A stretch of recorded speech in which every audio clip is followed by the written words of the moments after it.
Hello everyone, today we are going to venture into r/AskReddit to discover what are some psychology experiments with interesting results. This question was brought up by Naya George. Our first response comes from Benini, who responded, "The monster experiment. Although it is horrible how they left the children with mental health issues at the end, this experiment gave very good insight on how to parent a child. In this experiment, they took groups of orphan children and separated them into 3 groups. One was the control, the second was told that they had a lisp and was doing bad, and the third was told that their speech was perfect. As the experiment went on, Group 2 began developing lisps after being berated constantly. They became shy and reserved. They were scared to speak because they didn't want to get in trouble because of their poor speaking skills. Group 3, however, had the opposite happen. They talked better, they were more willing to improve. They were encouraged to keep speaking and told that their speech was amazing and perfect. By the end of the experiment, they had one group with no change, one group with now mentally ill children with a speech impediment, and one group with great speaking skills. It truly shows that encouraging children is the way to go, and that verbal abuse can be just as, if not more, harmful than physical abuse." Our next reply comes from MHSSOTR13, who says, "Not entirely sure if it fits into the category, but the Rosenhan experiment. 13 people feigned mental illnesses to get into mental hospitals, and all were admitted with different diagnoses. They then assumed their normal personalities, but to be released, they all had to admit that they were mentally ill. There was a second part, where a hospital challenged Rosenhan to send multiple fake patients to the hospital, and they would rate their patients on a scale of whether they think they were faking. They identified many possible fakers, but Rosenhan, in fact, hadn't sent anyone." Our next response comes from Hate Bores Me, who tells us the 3 Christs of Ypsilanti. Psychologist forces 3 people who believe that they are Jesus Christ to live together. It doesn't go well. The psychologist Milton Rocake had heard of a case where 2 women who believed that they were Mary, Mother of Christ, were forced to live together, and one of them broke free from their delusion. So he figured 3 Christs. What would happen? They were angry at each other, often had physical fights. They eventually started getting along by avoiding the topic. He would ask them about the others, and each would say that the others were crazy, that they, of course, were the real Jesus. No cures, some unethical stuff. Interesting, though. Now is a post from Respectfully Dissent, who talks about the Monopoly study by Paul Piff. He basically brought 2 strangers into the lab together and had them play a game of Monopoly together. He randomly assigned one participant to start the game with twice as much money as the other, and that participant also got to roll both dice to get around the board. The other participant started with half the money and could only roll 1 dice. At the end of the game, when he asked the participants who started with more money why he won the game, they would chalk it up to their excellent strategy and gamesmanship rather than the fact that they had started the game with way more resources. It says a lot about how we deal with being born into a privileged state. Now is Megos Alpha, who tells us that I'm a huge fan of Milgram's Small World experiment.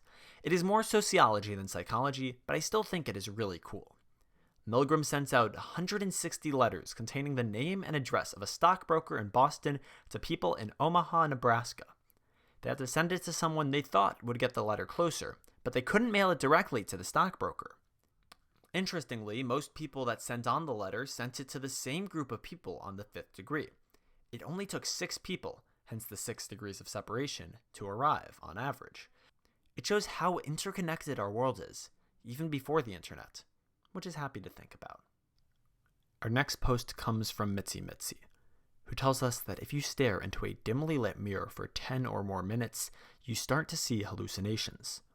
What individuals see tends to vary, but they've used this as a test to simulate schizophrenia before because some see monsters, deformities, and other general weird stuff. I did a variation of it for a mate at my university and completely wimped out of it. After my face started to not look like my face anymore, I had a complete dissociation. I stopped looking and just waited out the time. Our next response comes from Jay Thoms. I loved learning about infant development. My favorite was probably the development of depth perception, or perhaps the fear of heights. We're not born with it, but if I recall correctly, we develop it within the first year or so. Scientists created a raised square platform. Half of the floor was wood and the other glass. The actual surface of the floor, 1 meter or so below, was white with red polka dots. At varying intervals of age, the babies would be brought in and placed on the wood end of the platform and encouraged to crawl to their moms who were standing on the glass end of the platform. In early infancy, babies crawl over there without giving a heck. At some point, though, they stop at the point where the wood meets the glass, showing that they recognize the difference in height and fear of falling. Babies' brains are pretty hecking cool. Our next post comes from DanBish96. Reconsolidation. When you retrieve a memory from your long-term memory, it is susceptible to being manipulated. This can lead to memories being totally changed from the source.